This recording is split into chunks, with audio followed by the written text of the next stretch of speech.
अब शायद आरजेडी वाले भी समझ चुके हैं, अब शायद लालू प्रसाद यादव भी समझ चुके हैं, तेजस्वी प्रसाद यादव भी समझ चुके हैं, और अब शायद रोहिणी आचार्य भी समझ चुके हैं। अभी वही हम आने वाले थे, उसी पे आपके पास खबरों के पिटारा में आपके पास बहुत कुछ होता है। ये तो एक खबर है जिस पे हम लोग चर्चा कर रहे हैं, इसके परे भी और भी कुछ खबरें हैं जिस पे हम लोग चर्चा करेंगे। और रोहिणी आचार्य वाला पूरा मैटर क्या है वो समझा। देखिए, कल जिस तरह से कर्पूरी ठाकुर की जयंती के बहाने लाखों लोगों के बीच में नीतीश कुमार ने इशारों में फिर से एक बार लालू यादव की राजनीति पे हमला किया, परिवारवाद पे सवाल उठाया।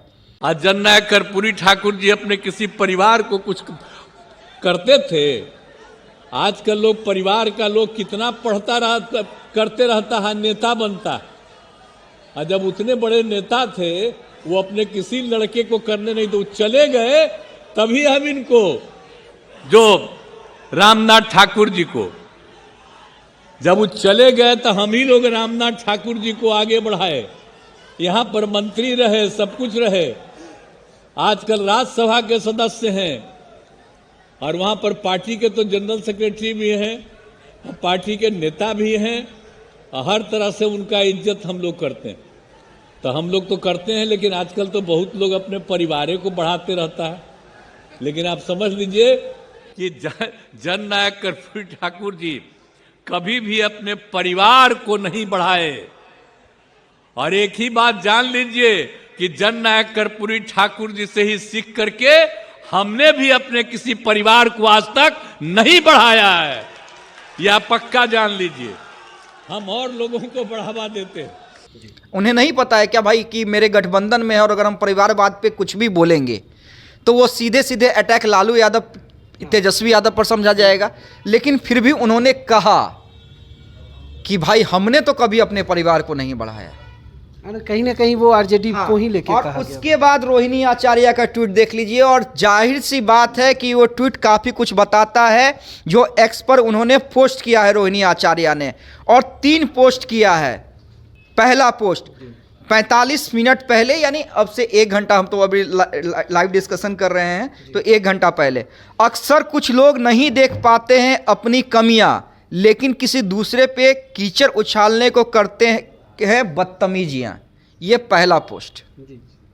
चलिए, इस पोस्ट से आप एकदम नहीं समझ सकते हैं कि ये एकदम नीतीश पे ही हमला है, ठीक है। दूसरा पोस्ट, खींच जताए क्या होगा जब हुआ ना कोई अपना योग्य, विधि का विधान कौन टाले जब खुद की नीयत में ही है खोट। अब समझिए ये कितना बड़ा हमला है। अगर इस लाइन को मैं डिफाइन कर दूं,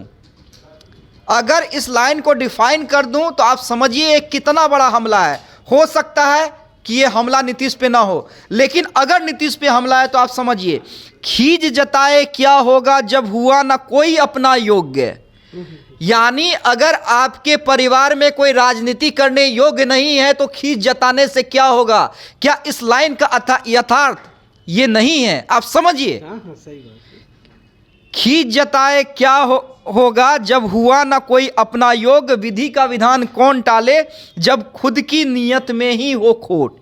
यानी आपको पलटी मारना है और आप खींच जता रहे हैं दूसरे के परिवार पर। इशारों में है लेकिन बड़ा हमला है। अगर ये नीतीश पे हमला है तो बड़ा हमला है। और तीसरा हमला, जो तीसरा पोस्ट है और सबसे लेटेस्ट पोस्ट है, वो सीधे सीधे इशारा करता है कि ये पूरा लालू परिवार समझ चुका है कि अब नीतीश दूर जा चुके हैं और समाजवादी प्रोदा होने का करता वही दावा है। समाजवादी प्रोदा होने का करता वही दावा है, हवाओं की तरह बदलती जिनकी विचारधारा है। अब समाजवादी होने का दावा कौन कर रहे थे कि कल नीतीश कुमार कर रहे थे, और हवाओं की तरह विचारधारा बदलने का क्या मतलब है कि फिर से एक बार हवा का रुख जिधर है आप उधर पलटी मारने को तैयार हैं।